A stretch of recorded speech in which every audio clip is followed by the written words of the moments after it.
नमस्कार छात्रों, जय सिया राम, राधे राधे। छात्रों, मैं हूँ शिखा और स्वागत है आपका शिखा संस्कृत क्लासेस में। आज हम पढ़ेंगे कात्यायन। क्या पढ़ेंगे हम? कात्यायन, जो कि किस में है हमारे यूजीसी नेट इकाई 5 में। किस में है? यूजीसी नेट की इकाई कौन सी हो गई हमारी? 5।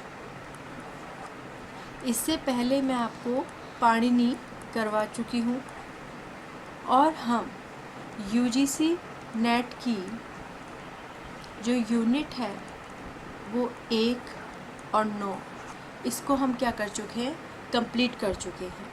ठीक है, अब हम पढ़ रहे हैं इकाई 5 यूनिट 5, जिसमें हम पाणिनि जी पढ़ चुके हैं। आज हम पढ़ेंगे कात्यायन। तो चलिए आगे देखते हैं। कात्यायन ने अष्टाध्यायी के सूत्रों पर वार्तिकों की रचना की। ठीक है, किसने की? कात्यायन ने की। किस पर की? अष्टाध्यायी पर की। अब ये जो अष्टाध्यायी है, ये मैंने आपको पढ़ाया था, ये किसकी रचना है? पाणिनि जी की। किसकी है? पाणिनि जी की ये रचना है। इसमें अष्टाध्यायी मतलब 8 अध्याय हैं।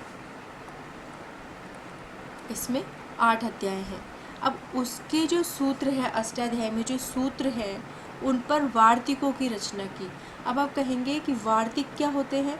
वार्तिक क्या होते हैं? जब कोई संशोधन किया जाता है, परिवर्तन या परिवर्धन किया जाता है, तो और उसके लिए जो नियम बनाए जाते हैं, उन्हें हम कहते हैं वार्तिक।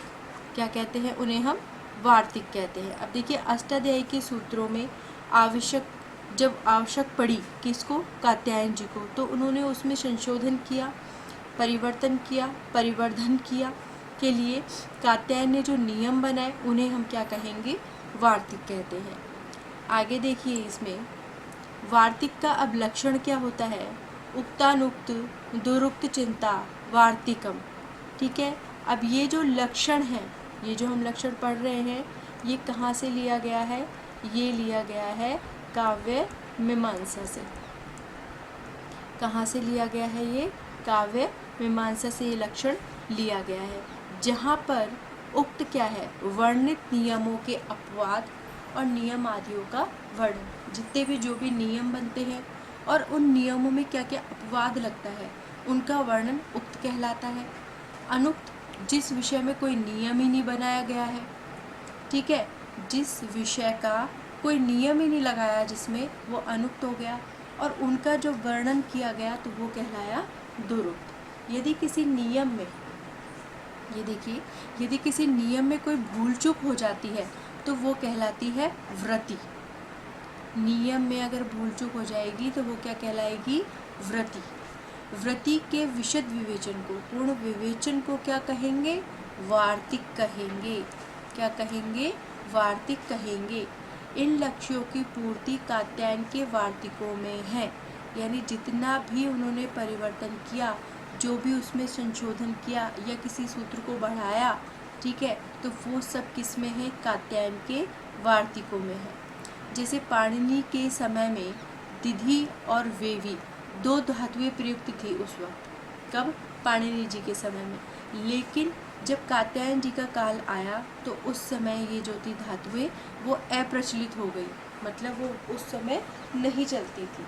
अर्थात पाणिनि के सूत्रों में कुछ बदलाव करना हो या उनके सूत्रों को बढ़ा के बताना हो, परिवर्तन, ठीक है, बढ़ाना हो उसको, और उन सूत्रों में कुछ सुधार करना हो, तो उसे हम क्या कहेंगे?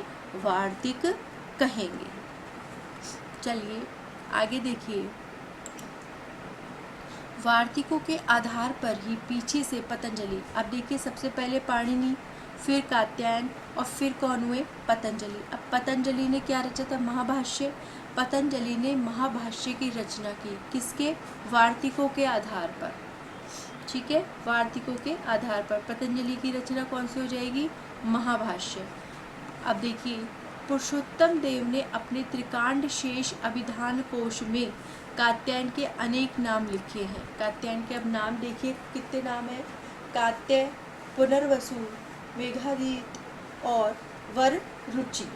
कौन सा? वर रुचि। जिसमें से जो सबसे ज़्यादा नाम सुनने को मिलता है वो है कात्य और वररुचि। कात्य नाम गोत्र प्रत्यांत है। गोत्र है इनका कौन सा? कात्य।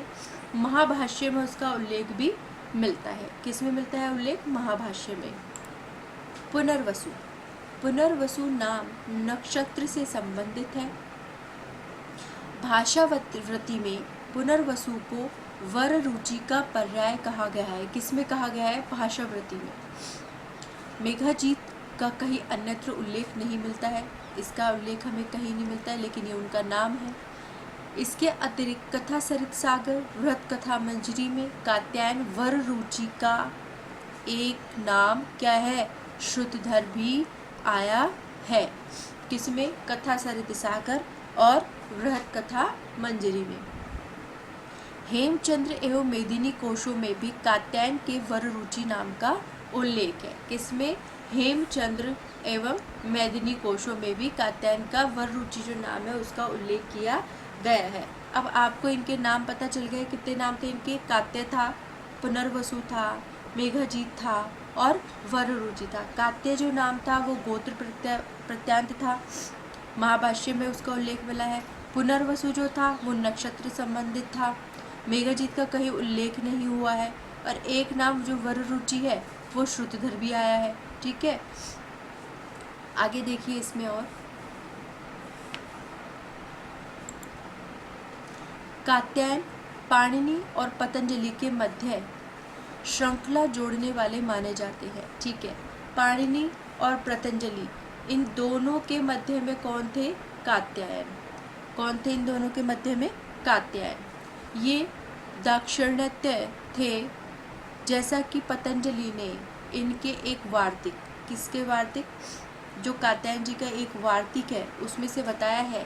कथा लौकिक वैदिकेषु की समीक्षा में कहा है कि प्रिय तदिता दाक्षिणात्याः। ठीक है, ये किस में पता चला है हमें? कात्यायन जी के एक वार्तिक में पता चला है और पतंजलि ने इसके बारे में हमें बताया है कि ये कैसे थे? दाक्षिणात्य थे।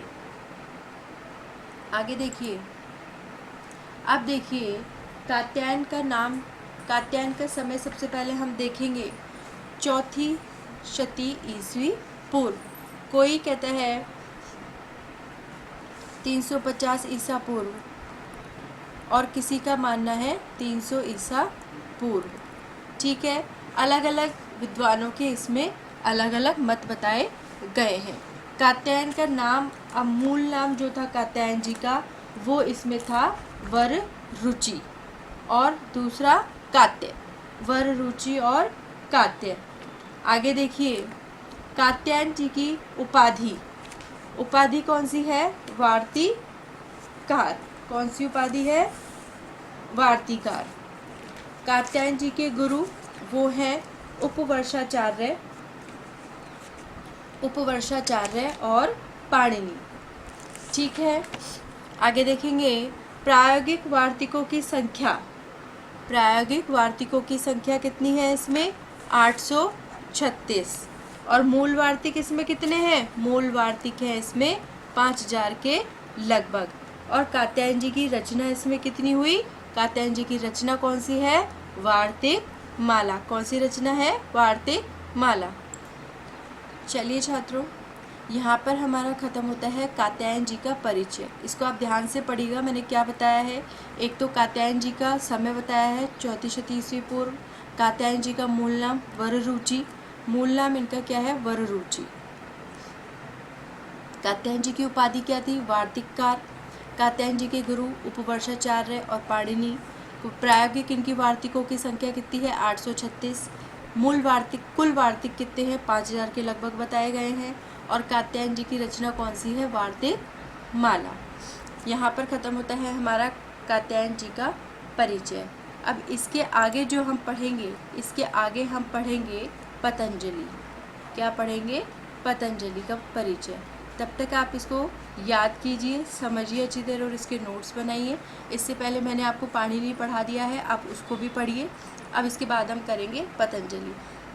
तब तक के लिए धन्यवाद, नमस्कार, जय सिया राम, राधे राधे।